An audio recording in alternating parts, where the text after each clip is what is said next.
我叫沈婉，星际灵植研究院首席博士，死前正在主持污染星球灵能土壤逆转实验，没想到再睁眼，竟成了高武废土里一个无修为、无资源、无靠山的宗门弃土。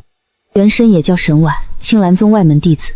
3日前，他被人诬陷偷盗宗门灵种，执法堂不听辩解，当众废去他微薄修为，又夺走他体内尚未完全觉醒的灵根种子，最后将他流放到北疆废土。沈婉，醒了没有？哟，命还挺硬，宗门都不要你了，竟还没死。沈婉，我昨日说的话你想清楚没有？赵武官肯收你是你的福气，你一个被废了修为的宗门弃徒，留在村里白吃白住，还想挑？就是，青兰宗都说你偷灵种，谁知道你是不是不祥之人？北疆本来就常有异兽，你这种弃徒进村，万一招来兽群怎么办？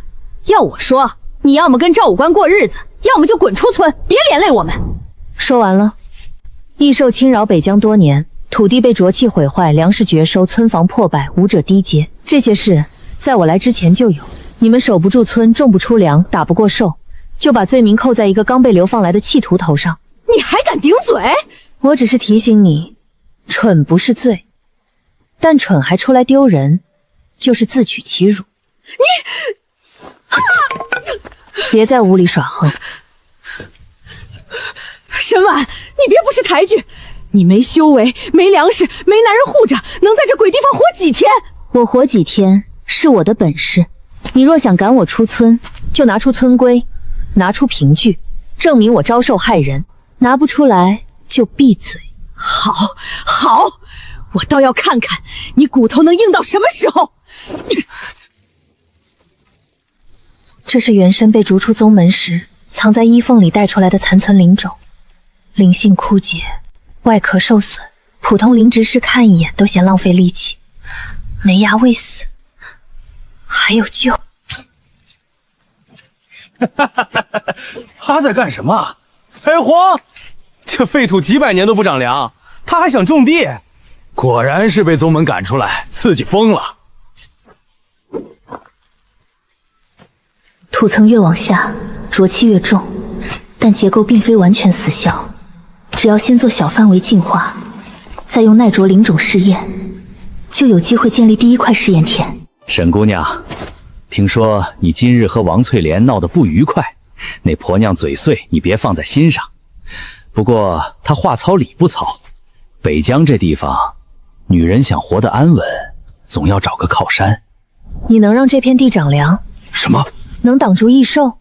沈姑娘，这些不是你该操心的。那你算什么靠山？沈婉，我给你脸是看你还有几分姿色，别等到粮短兽为的时候跪着来求我。真到那日，我也不会求一个连地都养不活的人。好，你硬气，那我等着看你怎么活。这人骨骼根基绝佳，气血衰败却未散，经脉是被外力重创，不是天生废弱。更重要的是，他身上有极担子的血煞锋芒，那不是恶人的煞气，而是久经战场斩杀异兽无数后沉淀下来的杀意。陆衍，昔日人族镇边战神，传闻他私通异兽，出卖边防，被废尽经脉，流放北疆。如今全村人都叫他废神、叛徒、废物，没人靠近他，也没人觉得他还能活多久。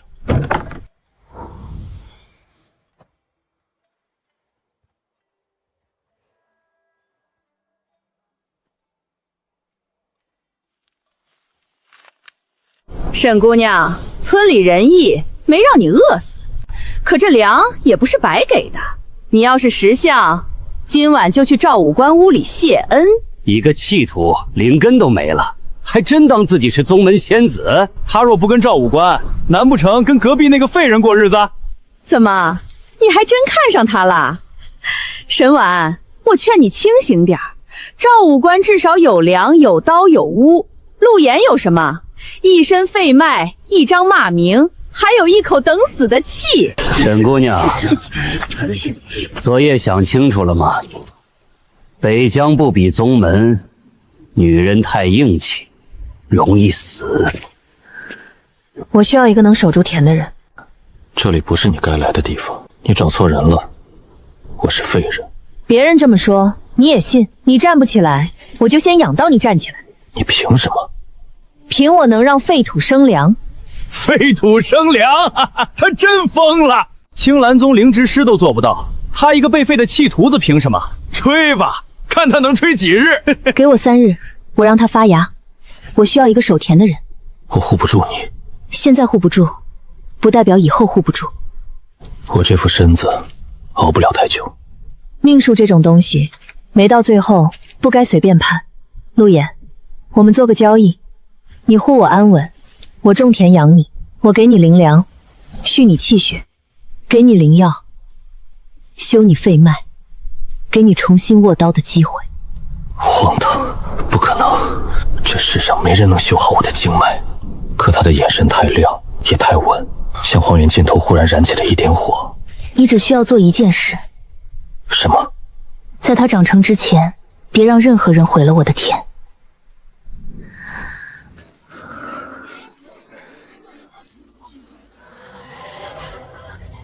荒原外的兽，若它真能发芽，我便替你守田。先用锄头深翻表土，将灰黑色硬壳打碎，又将底层浊土分开堆放。这片土壤表层死阴，深层绝气浓重，若直接种灵种，梅芽会被绝气烧死。所以第一步是消杀。没有修为，不能像普通灵植士那样以灵力净土，但我有另一套办法。我从破屋里找出旧陶罐，把烧过的草木灰、碎兽骨粉、井边浅层矿土混在一起，又将昨夜收集的露水倒入罐中搅匀。这是最简陋的浊气中和层。草木灰调节土性，兽骨粉补微量灵质，矿土吸附浊气，条件粗糙，但足够启动第一轮土壤缓冲。我用锄头重新翻土，将中和层与底土混匀。够了，你撑不住。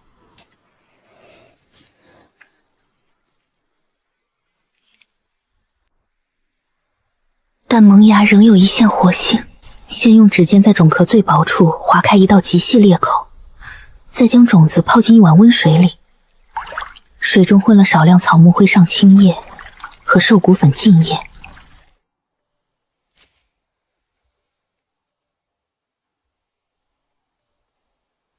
一共6枚，3枚灵属种，3枚灵脉种。不能贪多。第一批试验田，最重要的是验证废土能否建立灵力循环。第一层浊气被矿土吸住了，底层灵质开始松动，种子胚芽尚未复苏，但没有继续死亡，这就是好迹象。你以前学过灵芝术？学过。准确地说，我学过比这世界更复杂的污染生态修复。青兰宗不会教这些，所以他们留不住我。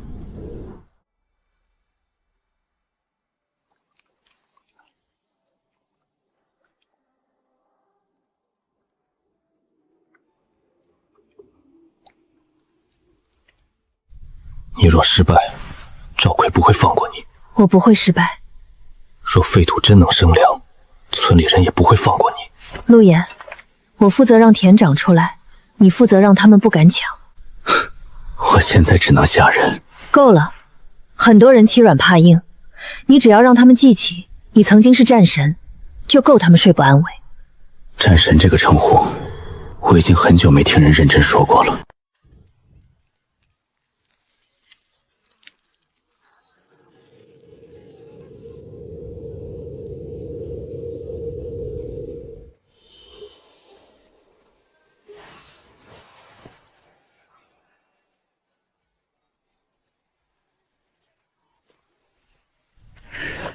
它发芽了，现在该你守田了。好。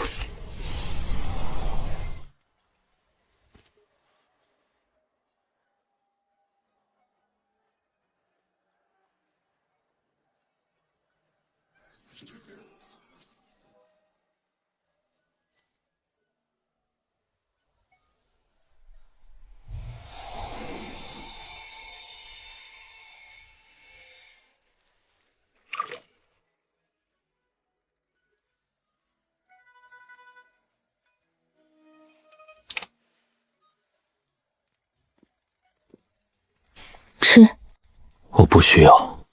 你这句话，昨天说过，今天也说过，可你器械还是没回多少。我肺脉未复，吃什么都一样。那就更该吃。你若连吃都不敢吃，还谈什么守天？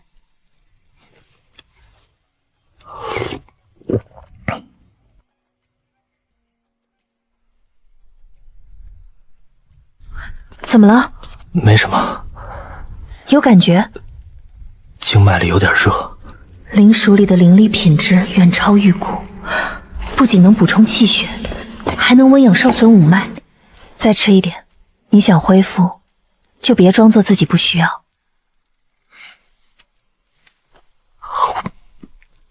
第一批灵薯试成功了，接下来可以扩大种植。小婉，出来！真种出来了，灵薯，这真是灵薯！老天爷，废土里还能长这个？想拿？可以，不过拿之前先把账算清楚。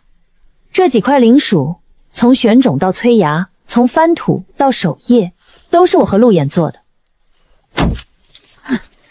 你们没出一粒种，没出一分力，张口就要分，天底下没这个道理。我不管，反正这灵薯我今天必须带走。再碰一下试试。吃。天哪，真有用！这灵薯竟真能补身子，比村里那半炕粥强太多了。灵薯不是白给的，想吃拿东西来换，柴火、盐、兽皮、药草，或者帮我翻地守田都可以。谁敢再偷再抢，陆衍会记住。看着她忙碌，忽然觉得这女人比荒原上的风还硬。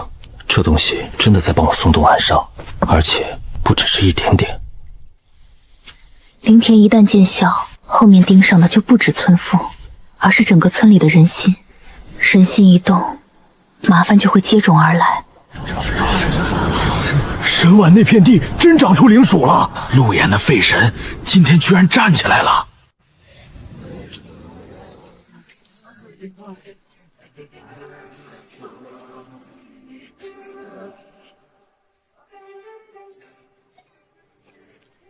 把脚拿开！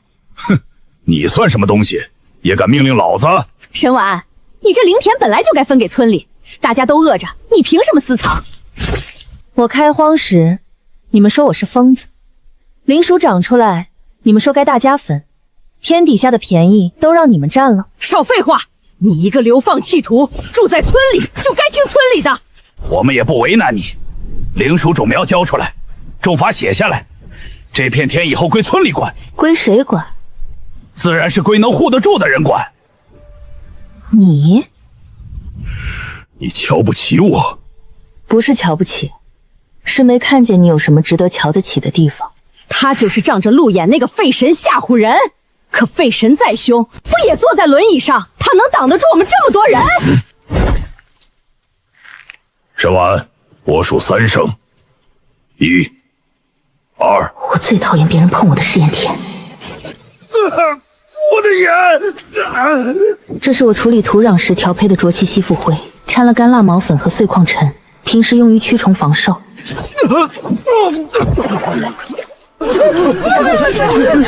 我说了，擅入者后果自负。反了，他敢打人！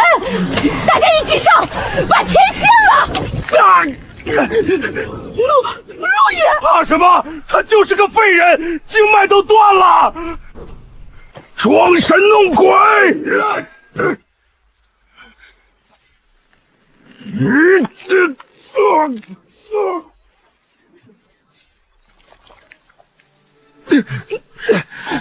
陆衍现在确实没有恢复修为，可他的战斗本能还在。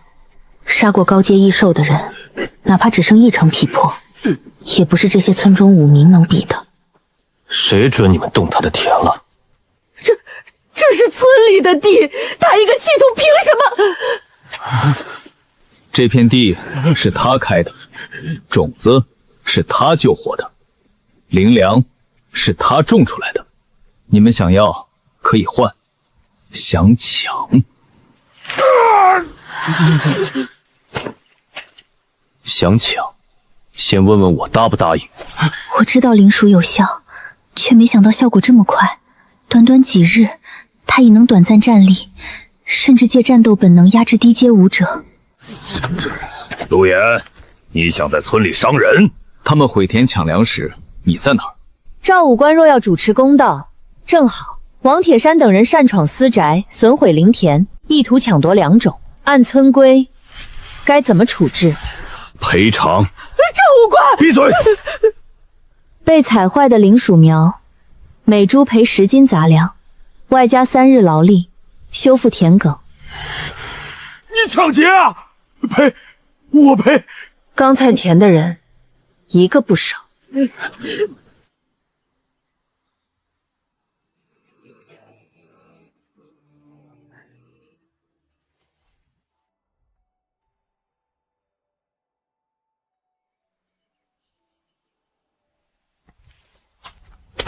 别逞强，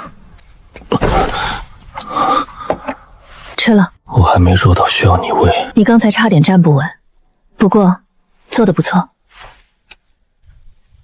你刚才护住了田，也护住了我，交易有效。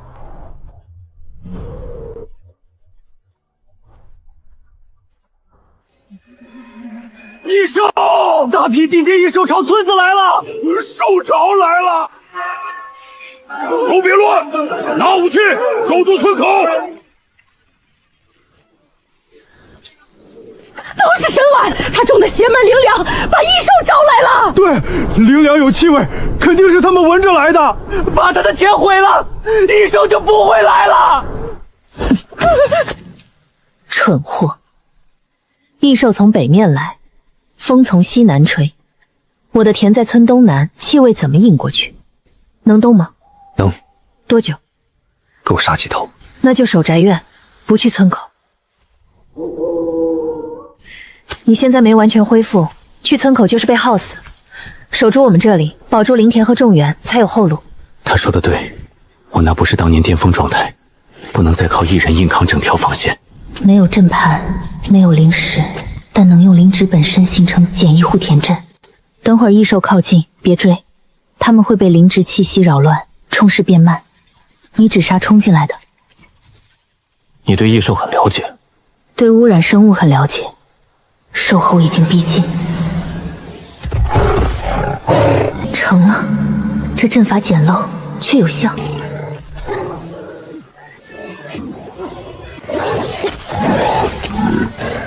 动作快准，狠。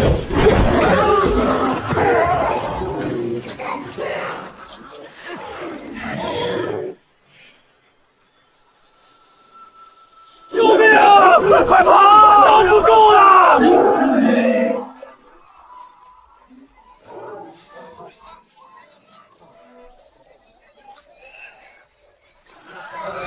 往这边退，别乱跑，拿长棍守宅口。这边能挡，神碗这边有阵，快把孩子和老人带过去！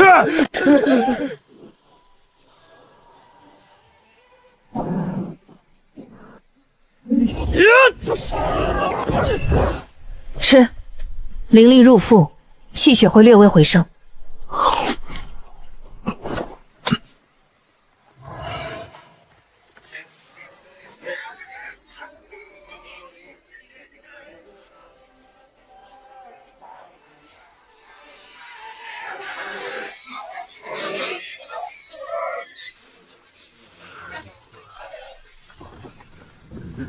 陆岩若真的恢复，我这个守备武官还能算什么？还能站吗？能。别硬撑。陆大人，我已不是大人。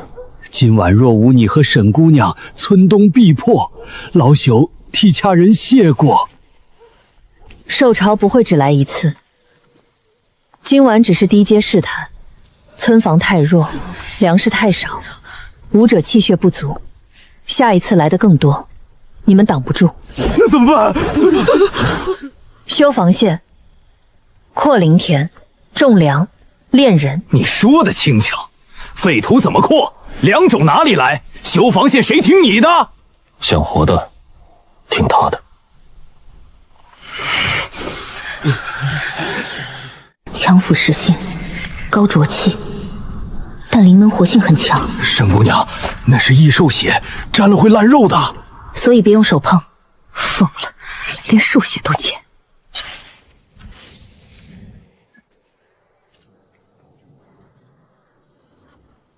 你需要更多灵粮，村里也需要，所以要扩田。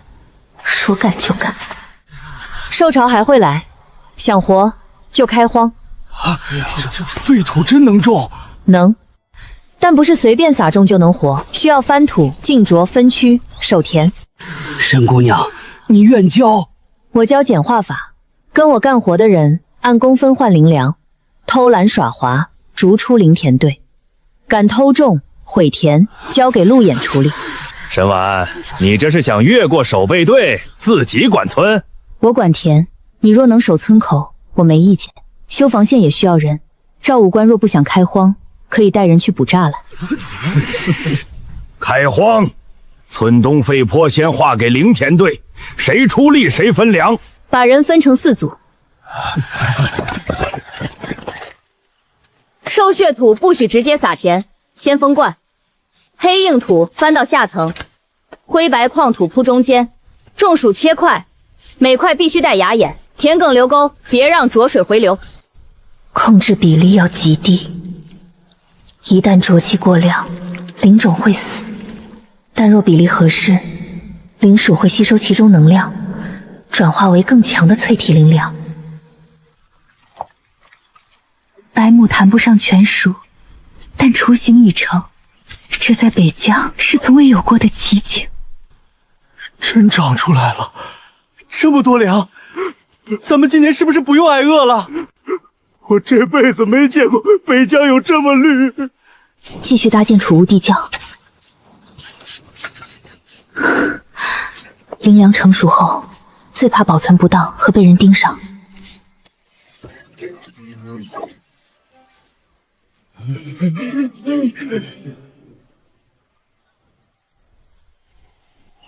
灵田越来越稳，他的身体也变化极快。原本堵死的3处经络已经松动，今晚开始加一餐淬体灵脉，给村卫更合适。你恢复，村卫才有活路。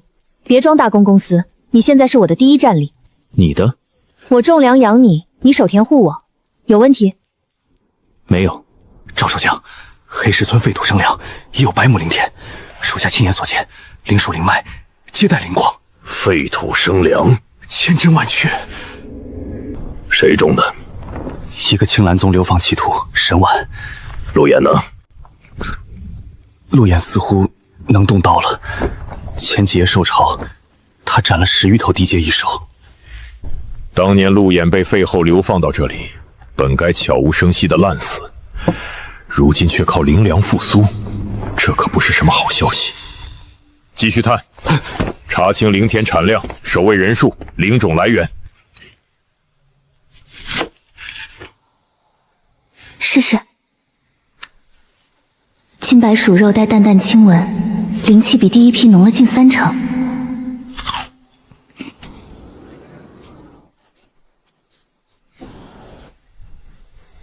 如何？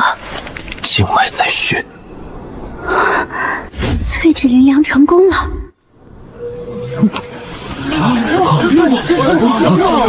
我的气血长了，伤口不疼了，这灵粮能淬体。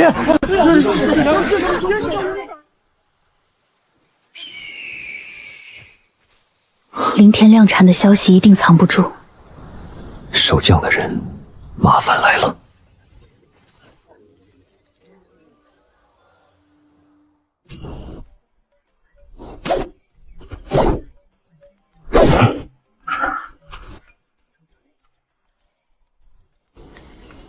喝。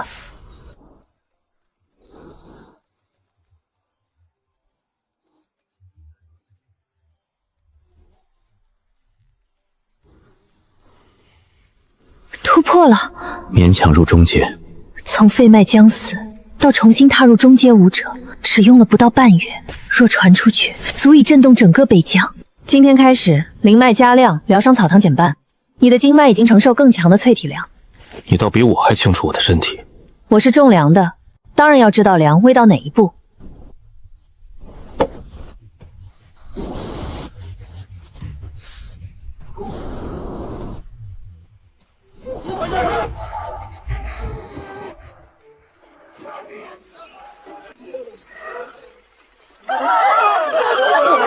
救异兽！救异兽！挡不住！这不是地界兽！赵武官呢？快让赵武官来！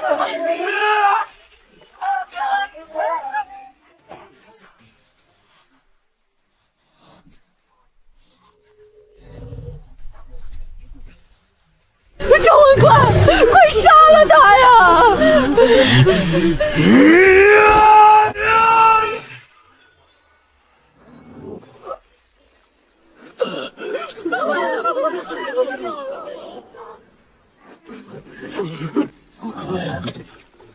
那里是刚成熟的淬体灵脉，若被毁，路眼的恢复、村里的存粮、后续扩种都会受损。所有人散开，别正面挡！陆岩，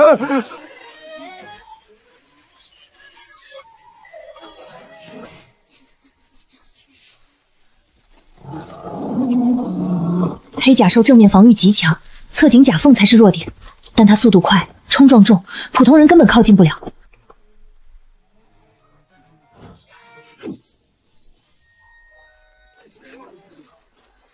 别碰绿血，不实！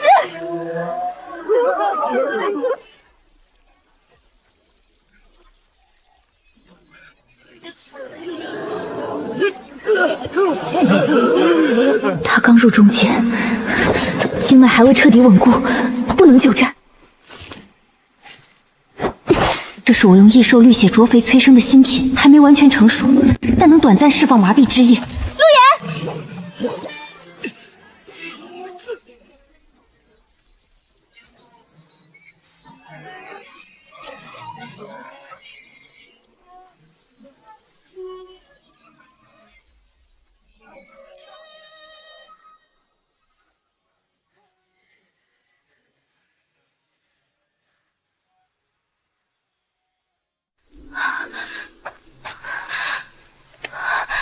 伤到骨了吗？没有，逞强，天没事就行。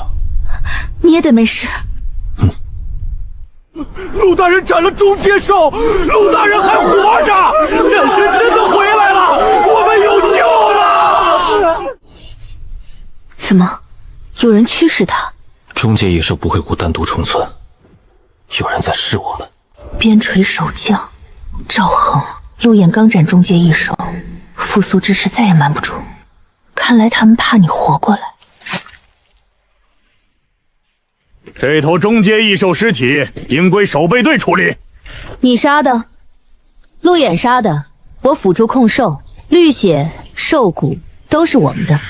按村规，异兽尸体要上交。绿血归我肥田，兽甲修防线，兽骨磨粉入土。谁有意见，来跟陆眼说。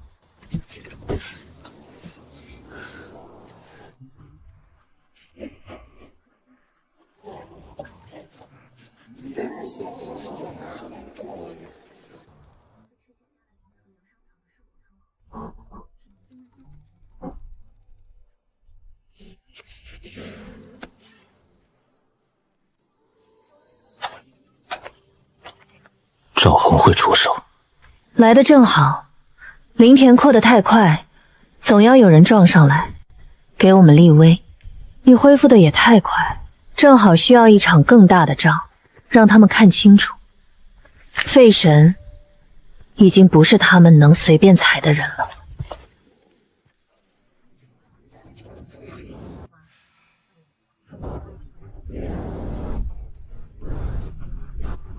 黑石村沈婉私藏灵产，未按规上缴，现奉赵守奖令前来查验。查验什么？查你是否私蓄资源，违禁培育灵种，影响边防配补。沈姑娘，你一介流炮弃徒，能在废土上种出灵粮，实属侥幸。可灵种来路不明，方法也不该私藏。若肯将培育之法献出，宗门可保你一份外门名册。外门名册，不错，你虽曾有过污名，但若肯将灵田秘术交出，宗门可既往不咎。你们想要的不是名册，是灵种，是田，是我这片地里的东西。废话少说，赵守将的意思很明白，边防物资紧缺，北疆各村都在节衣缩食，你这边100亩灵田产出巨大，理应先供军需。军需？灵粮、疗伤草、兽甲、兽骨粉，还有你改良灵种的法子，灵属灵脉，先交30%。护田灵草全部上缴，灵种方子抄录1份，以后黑石村的灵产由边营统一接管。周副将，前几日受潮，我们村东也是靠沈姑娘和陆大人才守住。如今灵田刚稳，若再抽走30%，村里人吃什么？边防有令，敢抗军需。就是，沈婉这片田本就来路不正，若不是守将连他流放无依，早该收归军中。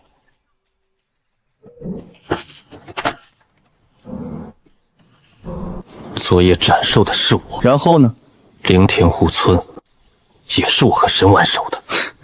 所以呢，你如今不过是个流放废神，有什么资格和边营谈条件？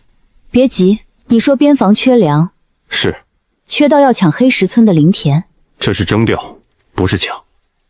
那行，你们拿什么征？村东昨夜守村死了3个兽，伤了7个武者，你们边营支援了吗？没有支援就先别谈征调。灵田是我和陆岩开的，灵粮是我们拿命换的。你想要，先拿边营名册、军需令和对等交换来。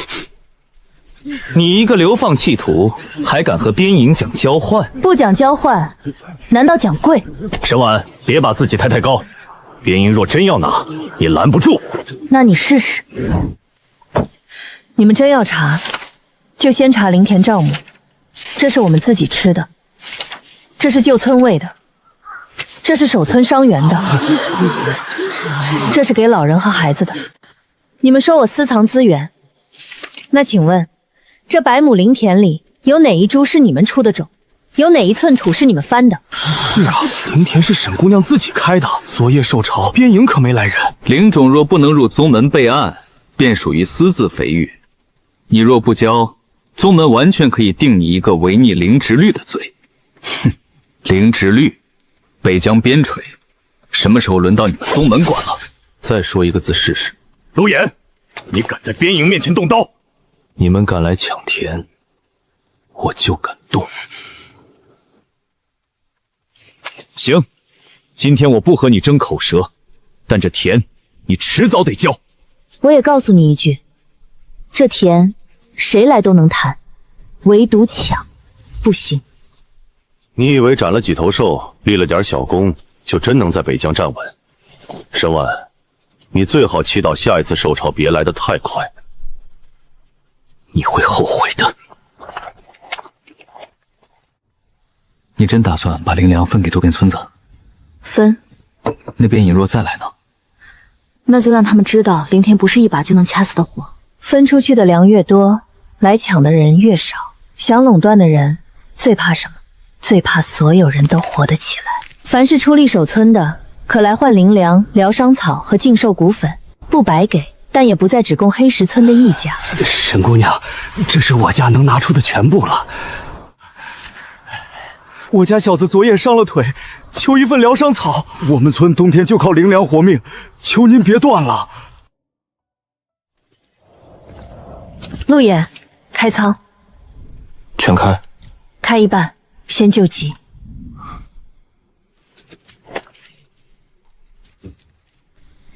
我让人把灵脉磨成粗粉，掺上少量净化过的异兽骨粉，再放入切碎的灵薯块，熬成一大锅稠粥。灵香一散，排队的人都想喝。都别急，一个个来。有伤的先喝，孩子和老人先喝，能干活的后面再领。沈姑娘，我们能拿什么换？柴火、兽皮、药草、修屋顶的人手，什么都行。没东西换的，就先记账，以后来了灵田干活还。热的真有灵气，我以为我撑不过今天了。喝完去那边坐着，陆眼给你看伤。陆大人，坐下。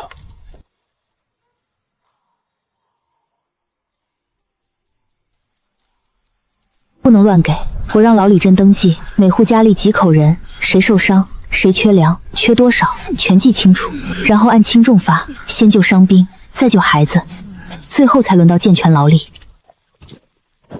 谁准你们私自发放边防物资？这是我种的粮，不是你们的军饷。黑石村林田产出巨大，边营已有征调令，你这样私放是抗令。征调令拿来我看看。边营若真有令，就先拿正式文书来；若没有，就别站在这儿挡大家的活命路。你一个流放弃徒，也配跟军中谈文书？他配不配，不是你说了算。你们边营多久没正经给过北疆村落药了？多久没给过防寒粮了？多久没管过伤兵了？你们拿着军需守着边防，却任这些人饿着、伤着、冻着。现在我拿自己的粮救他们，你倒来问我抗令？是啊，边营从没管过我们，每年收税收粮的时候倒挺快。沈姑娘发的粥比他们给的军饷都多。沈婉，你最好别煽动民心。民信，我只是让他们记住，谁真给了饭，谁真护了人。守营急报，西北方向发现大批中型异兽集结，数量至少上百，还有猎甲兽群，正朝北疆主防线去。消息属实，属实，前线已经在调兵了，可药不够，粮不够，第一道防线快撑不住了。陆野，清点库存，去通知东沟西坡南岭3村，愿意来的伤兵和武者全来黑石村领灵粮和疗伤草。这次不只救村里，边防也救。你们不是说林田是边防资源，那就拿去救边防，但不是你们来抢，是我来给。前线缺粮、缺药、缺能打的人，我有粮，陆岩有刀。收将令！北疆第一道防线告急，所有可调灵产伤药武者立刻前移支援。先给前线300份，东沟村再来20个壮流力。伤药分2波，一波送边防，一波留村里。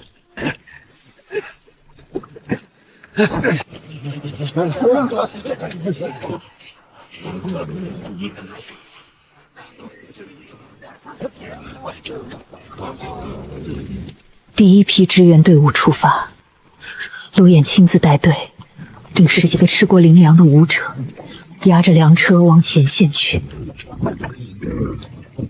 你不去？我留守，林田不能空。等我回来。好。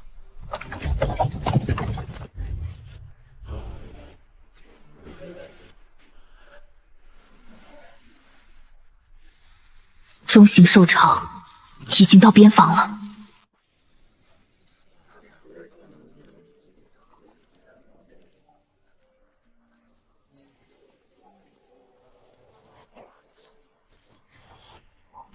陆大人，伤愈房在哪儿？这边。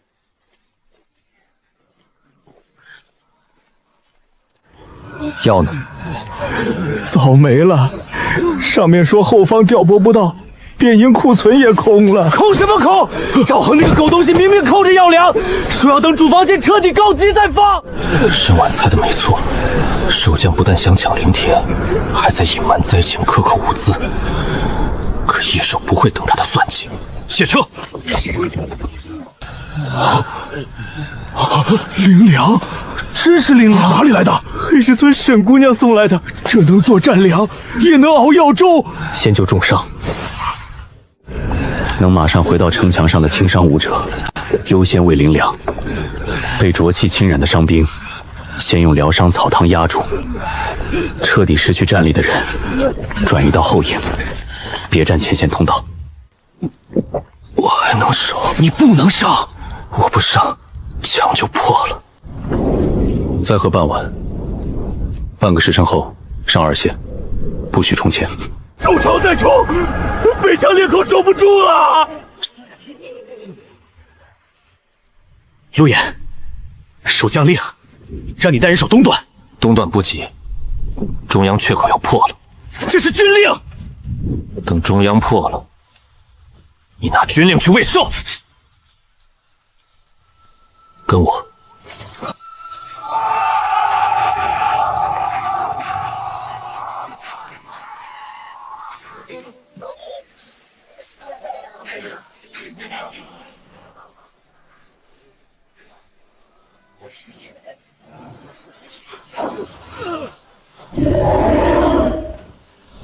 陆大人还在，灵粮还有吗？给我一口，我还能打！守住！别让树进来！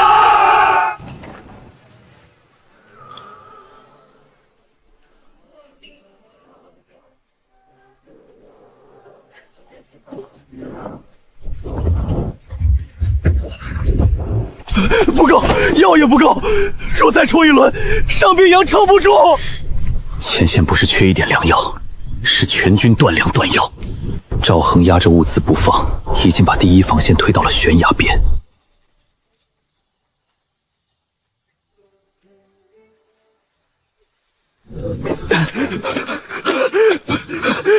陆大人，沈姑娘来信。前线若良药不足，不必硬撑。我已开全部地窖，第2批、第3批灵粮正在路上。告诉他们，北疆还没断粮。1辆、2辆、10辆，几十辆粮车正从黑石村方向赶来，车上堆满灵薯、灵麦、疗伤草和驱兽灵草。不只是黑石村人，还有东沟、西坡、南陵几个村的村民和伤兵家属，他们冒着寿号和夜风，把粮送来了。粮来了，沈姑娘开仓了，北疆有救了！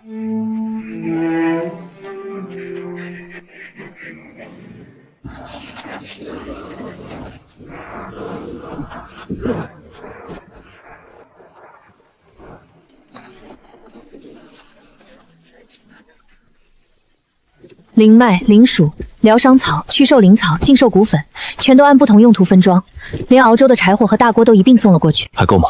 够前线撑3日。黑石村那批灵粮，谁准你们私自发放的？没粮了，是要看着人死。供需自有调配，哪怕缺，也轮不到一个流放弃土擅自动库。他送来的粮，救了半个营。陆衍，你如今不过是个靠灵粮吊命的废神，还真把自己当回战神了。黑石村灵田产量巨大，理应优先供军中统一调配。你们如今私下散粮分药，已经坏了规矩。尤其沈婉擅自肥育灵种，私长灵粮，若传出去，谁知道会不会动摇军心？动摇军心？前线快断粮的时候，你们在哪儿？军需有流程。流程能当饭吃。这些粮是黑石村上下东沟西坡几个村的人一袋一袋扛来的，前线伤兵吃下去能站起来守墙。哼，你一个流放来的灵职师，懂什么军政？不过是靠些歪门邪法侥幸种出点粮，还真当自己能替北疆做主了？歪门邪法？你去问他们，这碗粥是邪法还是命？沈姑娘救了我3条命，没有这口灵粮，我现在已经埋了。放肆！谁准你们顶撞上官？他们没顶撞，他们只是说实话。陆衍，你这是要公然抗令？你若有令，先拿军服来。好，灵粮的事先不说，但这疗伤灵草、净兽骨粉，还有那能让武者短时增气的淬体粮，必须统一上缴一半。这是军令。可以。前线1日消耗灵麦300斤，疗伤草20捆，净兽骨粉10斤。昨日送来280斤灵麦，勉强撑了1天半。你要统一上交一半，行？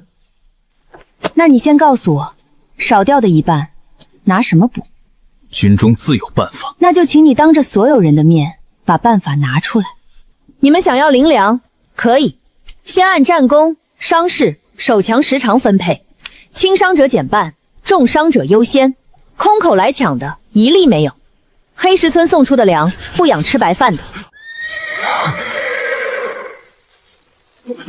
兽潮又来了，中阶猎爪兽散逃！快叫人，攻守的，中盾的！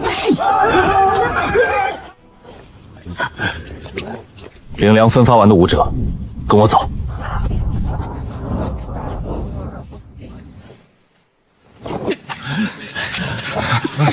边走边吃，别停！沈姑娘，这会不会太赶？赶才活得下去，别让兽直接想踩到灵草蛋。裂口2个撒骨粉，扰乱他们嗅觉。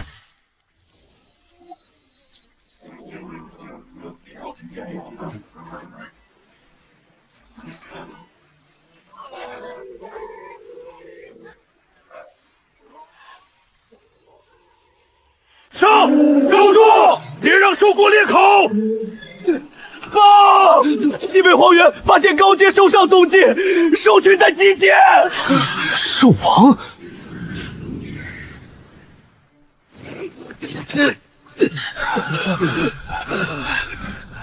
你还有多少粮？够再撑一轮。那就全给我。好。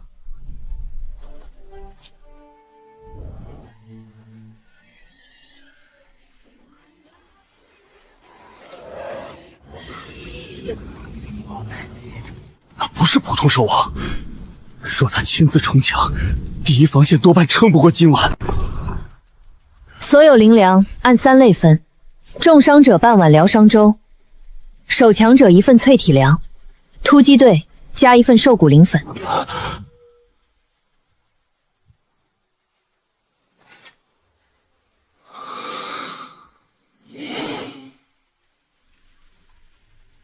我带队出城。出城？你疯了！兽潮未退，守强都难，你还要出城？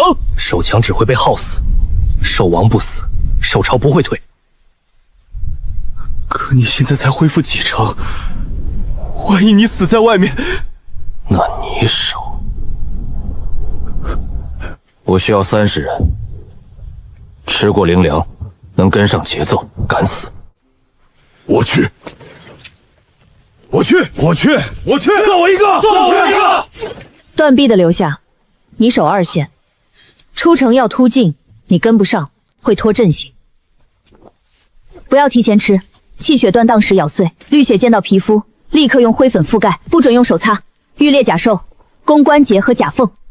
你不劝我？劝你有用，活着回来。一定。陆野！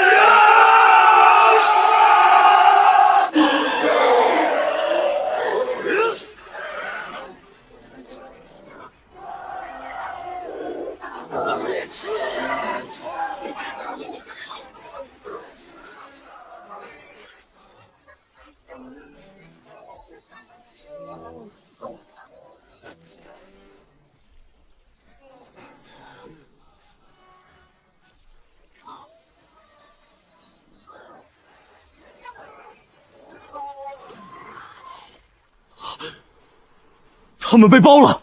去兽草剑！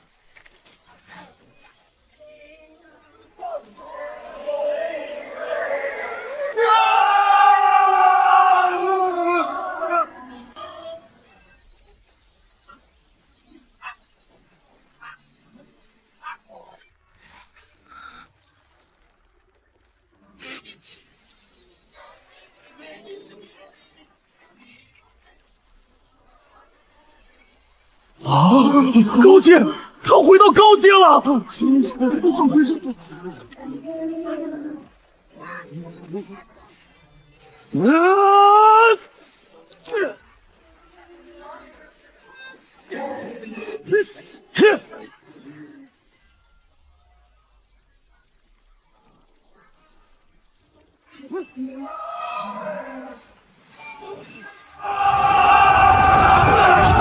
别乱，按路眼破开的口子打。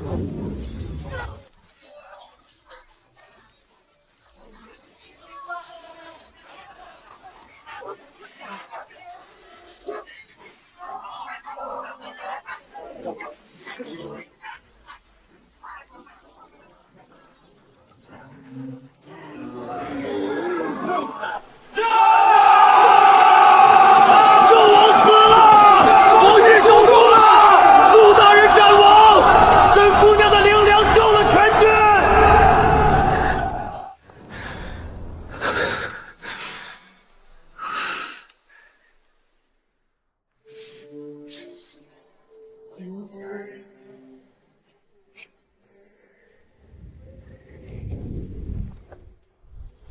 旧案一开，背后的人会坐不住。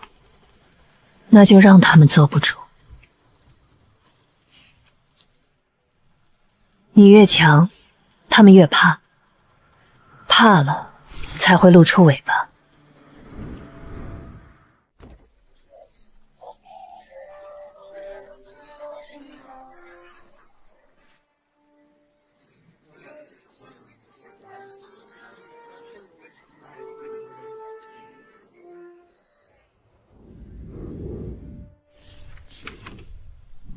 3年前，陆衍同受叛国一案，你们可有新证？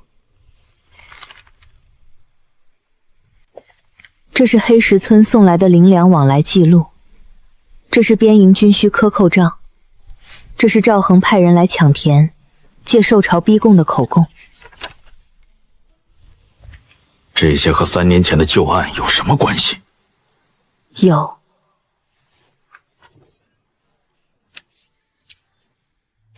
陆衍当年被指通受叛国，罪证有3：边防情报外泄，受朝异常绕关，城中出现可疑预售痕迹。什么漏洞？时间。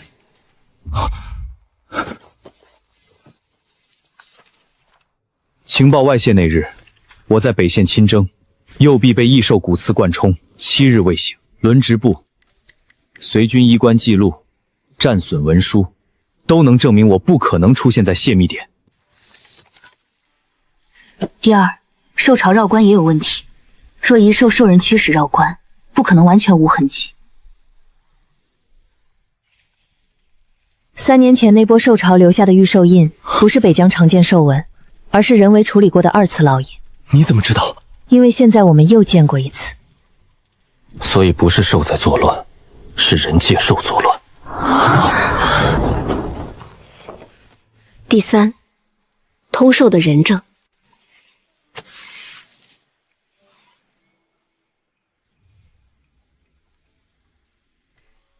何三说，3年前有人以重金收买他，冒充目击者，说陆衍曾夜入兽巢，收买他的人并非边军，而是京中来使的随从。谁压的？柳文渊。而且不止他，赵恒的柳文渊近来有书信来往，黑石村林田、陆衍复苏、边防物资克扣，并不是孤立的。他们不是临时起意，是早就布好了局，要把我按死在北疆。此案我会连夜上报。多久能重审？若证据属实，3日内可下令。不够，他们已经知道陆衍复起，知道旧案要翻，若背后有人动手，不会等3日。东侧粮道遇袭，有死士混在运粮队里，半路截杀，护粮兵伤了7个。果然，什么人干的？看不清脸，招式不像军中人。对方还放出了高阶异兽，像是要逼我们把粮和人一起烧掉。调虎离山，不是烧粮，是抢证据。他们想先毁证人，再毁粮道，最后把一切推给异兽。你留营？不，我跟你去。沈姑娘，粮道有死士，又有高阶异兽，你去太险了。我不去，他们更不会留活口。证据是我整理的，我知道哪些最不能丢。干什么？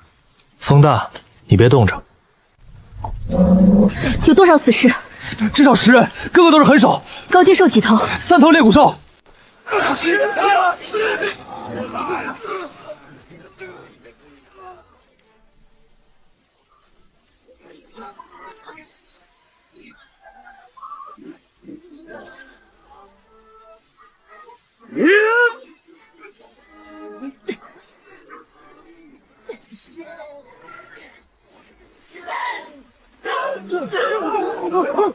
推到左侧沟里。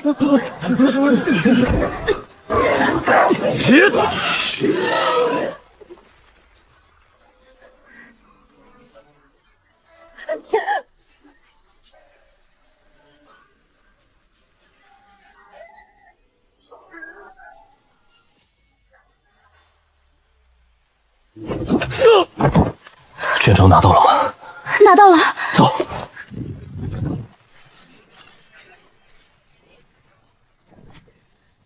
你先走。你觉得我会走？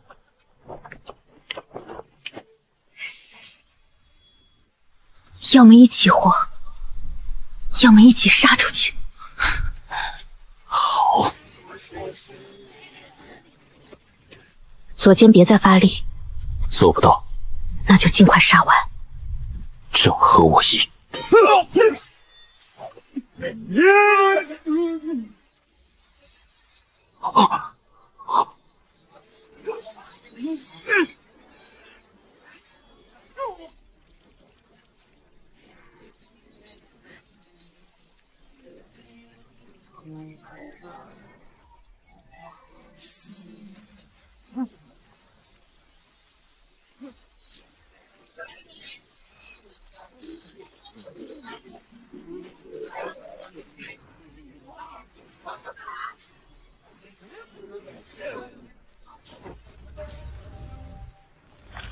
灵芝困阵，情报有误，他不只是会种粮。现在知道，晚了。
谁派你来的？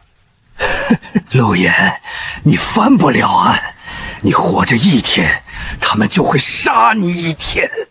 他们是谁？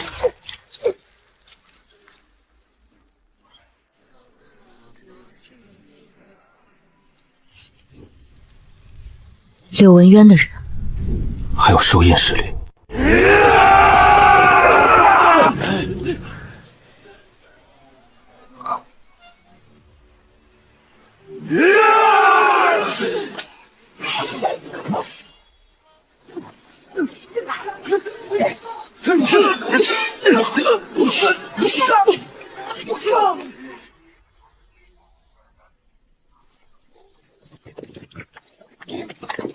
这些都是你们杀的？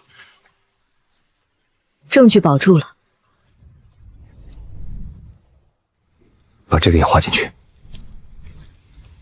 柳氏暗卫印，若查实柳文渊私养死士，勾结御兽势力，3年前旧案必翻。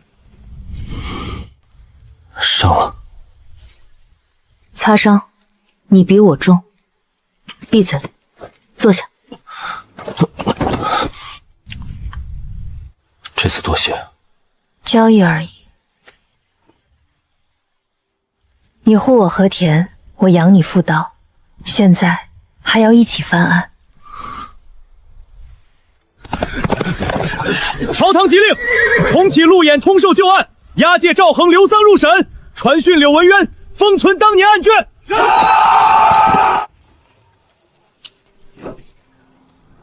高兴？还不够。当然不够。污名洗掉只是开始，当年欠你的得一笔一笔讨回来。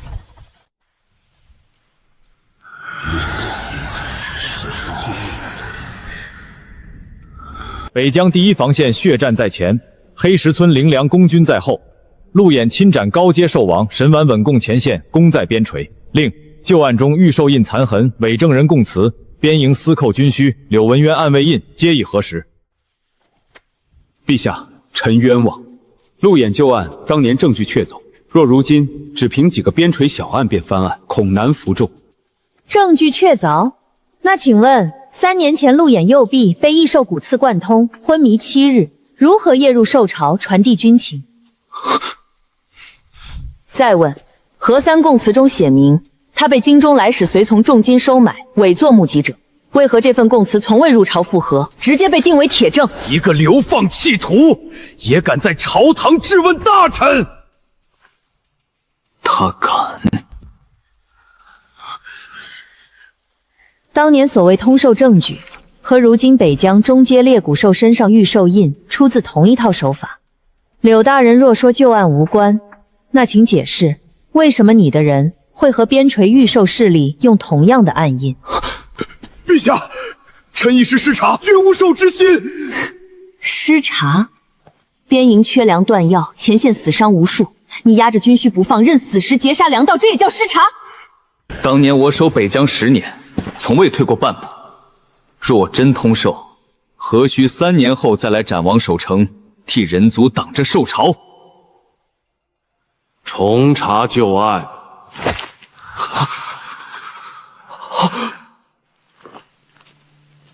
陛下，臣乃武道总部副审官，岂可因一介边陲弃徒？副审官养死士勾兽印构陷边将，这也是副审该做的事。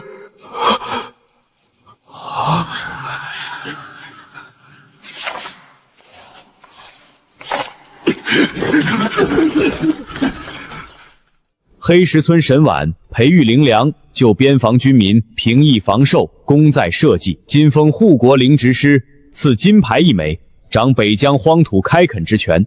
万亩废土皆归神碗统筹改良。谢陛下。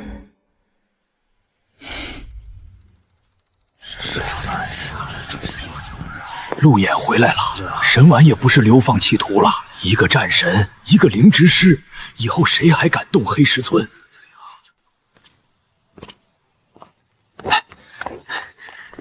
沈姑娘，陛下口谕，北疆荒土虽赐你万亩，但那片地靠近旧兽巢，地底浊脉极重，历来无人能开。浊脉？那地方原是100年前兽王巢穴旧址，地表废了，地下却一直有异动。历代灵执师都试过，最后都失败了。所以才更要去。地不怕废，怕的是没人敢改。我陪你去。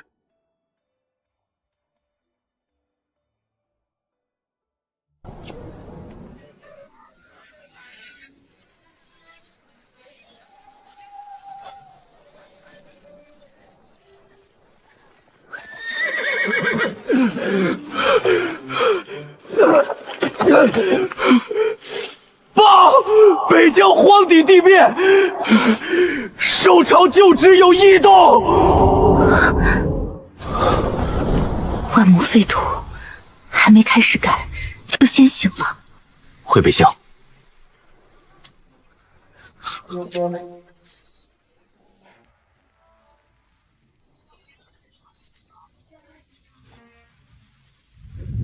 万亩废土虽已赐下，但那片地靠近旧兽巢，浊脉极重。沈姑娘，若实在改不了，不必硬撑。地裂处离黑石村多远？80里。那就必须改，不改，浊气迟早扩到村里。北疆不能再靠退。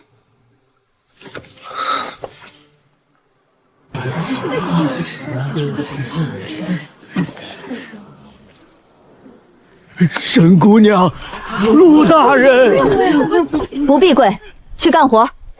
从今日起，骸石村不再只是村，这里要建北疆第1灵田总仓，东沟、西坡、南岭3村合并为外田区，前线旧营改成战备粮仓，旧兽巢方向开万亩新田。万亩？陛下赐的。地归我改，粮归北疆用。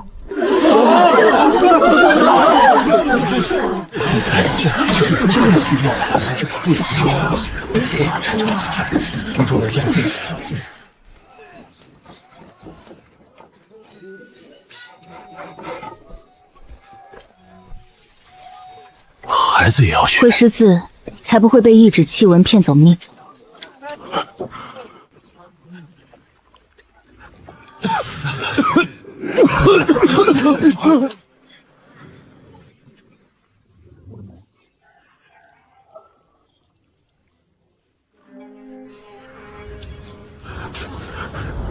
沈姑娘，这地真能改？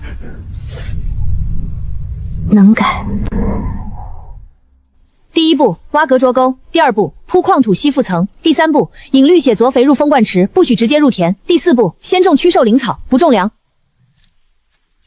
所有巡田队3人一组，见异兽不追，守线，绿血落地，立刻用微土覆盖。诺。沈姑娘死了。记录死亡区，说明浊气太重。加矿土，减绿血肥，提高草木灰比例。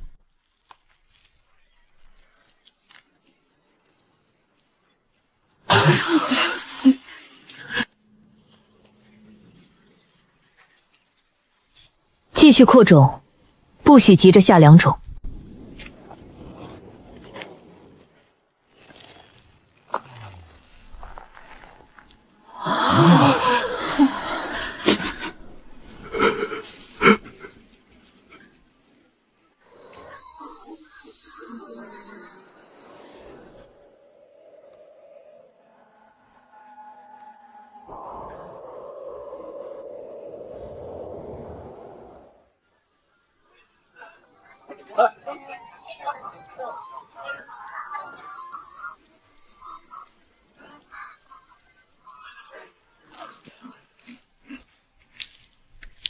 我家孩子今年能吃饱了。北疆守了这么多年，第一次觉得后背有凉。如何？像做梦。还不够。怎么了？浊气还在往上涌，我们只是压住了外围。中心地带甚至有灵草一夜枯死的情况，有东西在下面，而且很大。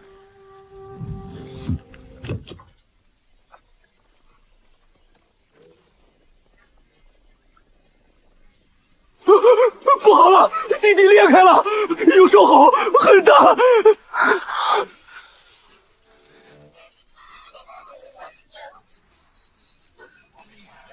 外围活了，中心却醒了，浊气浓度翻了10倍。是兽王，不是之前那种高阶兽王，是100年前封在旧兽巢下的荒阶兽王。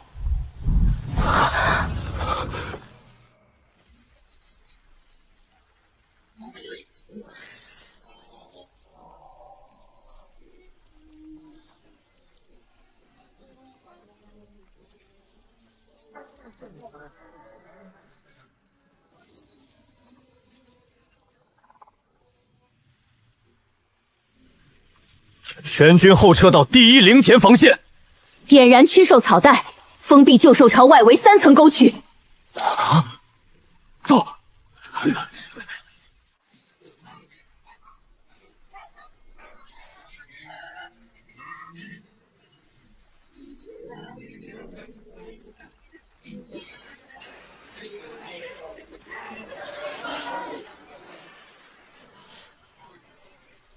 守线。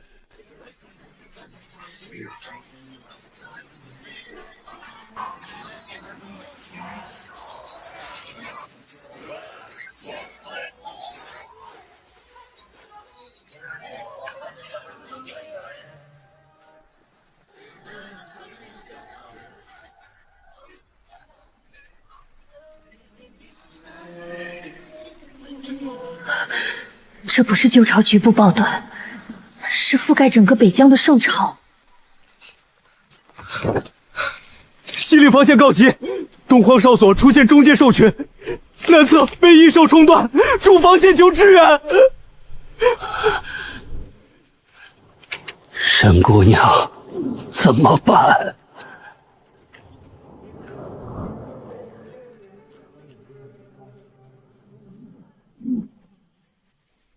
启动灵田防御预案，所有粮仓进入战时配置。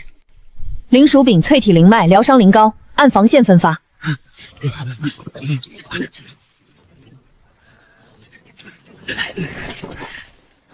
复力车入总仓地下窖，能握刀的上外线，能熬粥的去后勤，能搬草的去补阵。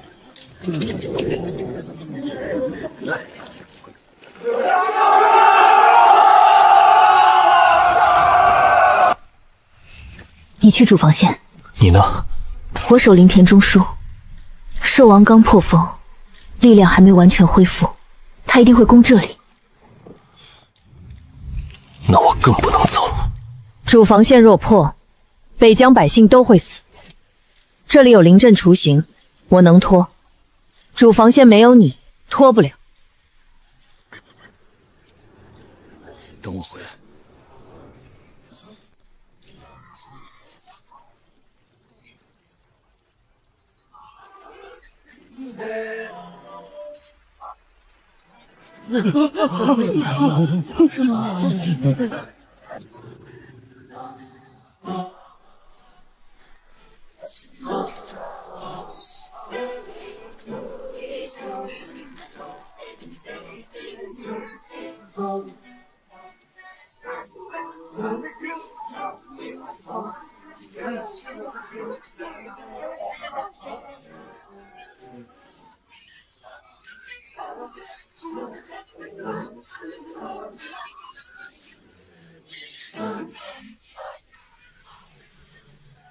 守住北疆的粮，不能倒。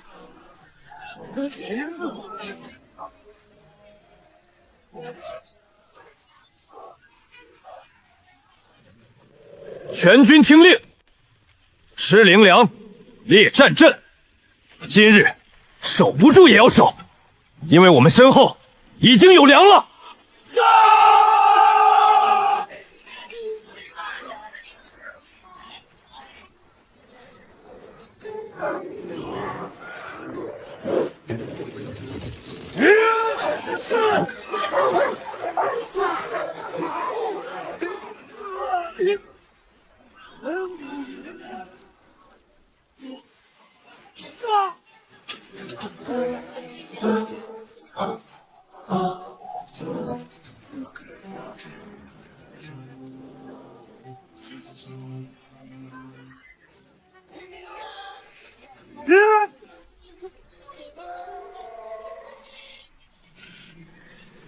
东墙补位，攻手射高阶兽眼，别砍放正面甲，攻关节。正面甲。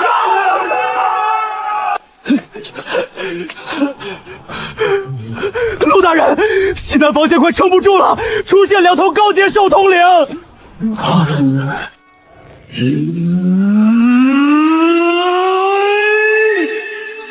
总之。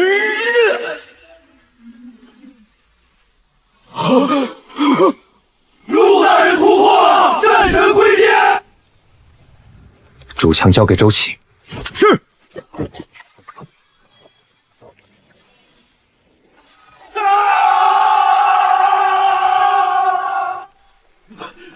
沈姑娘，第一沟渠快被兽尸填平了。点第2层灵草带，兽尸不要清，直接撒矿粉封绿血。第3队补上洞缺口。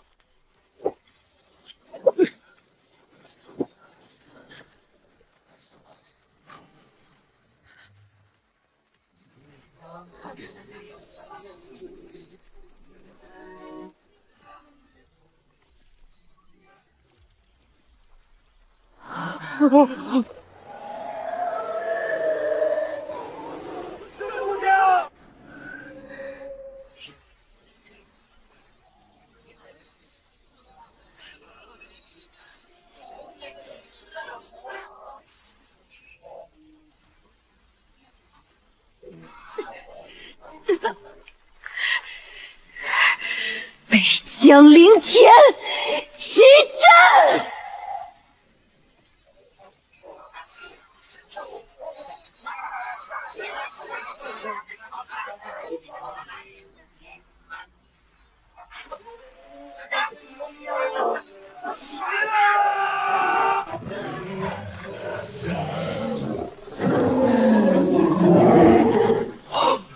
是沈姑娘的灵阵，灵田在帮我们。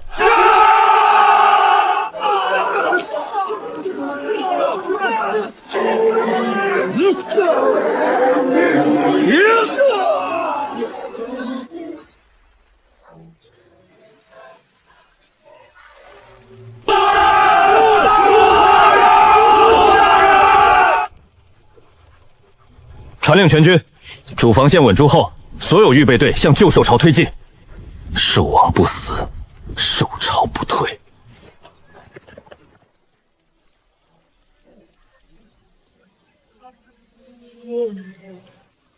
沈姑娘，退吧！我退，阵就散。可是你会死啊！陆言不会来。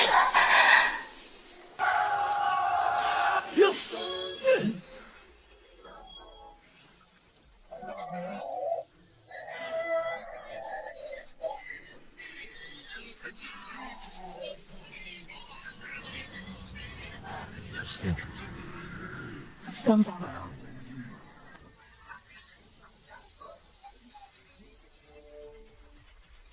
一灵一武，一人镇阵，一人斩兽。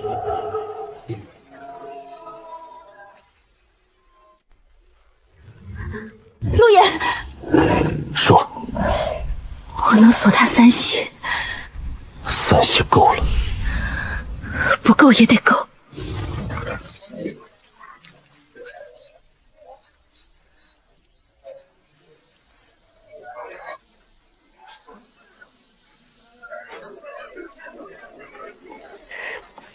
别断！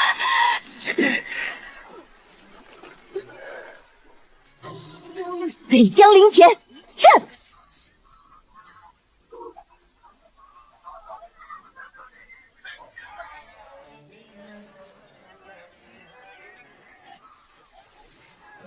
这一刀很帅。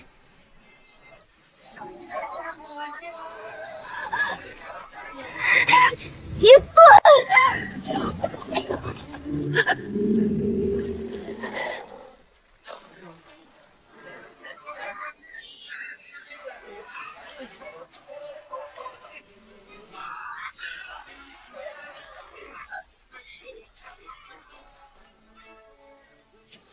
风脉。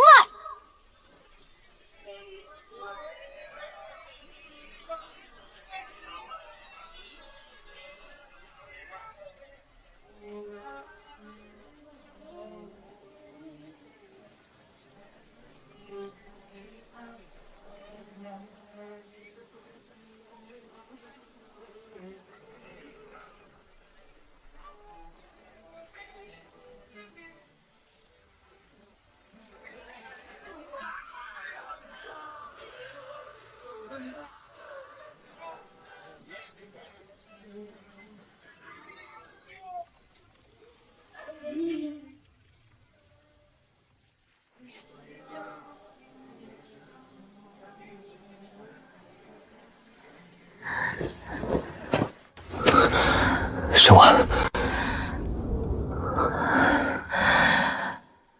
天没回吧？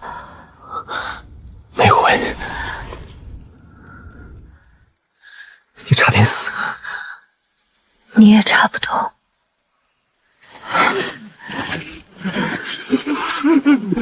谢陆大人，谢叶姑娘，谢战神护将，谢灵执事救北疆。荒极兽王伏诛，兽巢平定。陆衍加封镇国战神，统领北疆军防。沈婉加封护国灵执圣师，北疆数十万里荒土皆由他统筹改良。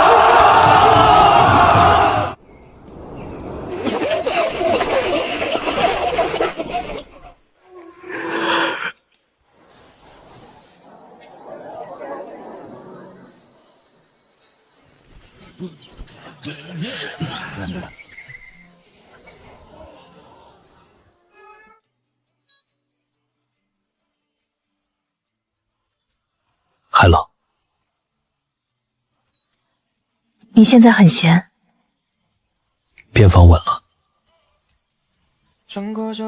所以来守你。我现在不缺守田人，那缺夫君吗？缺。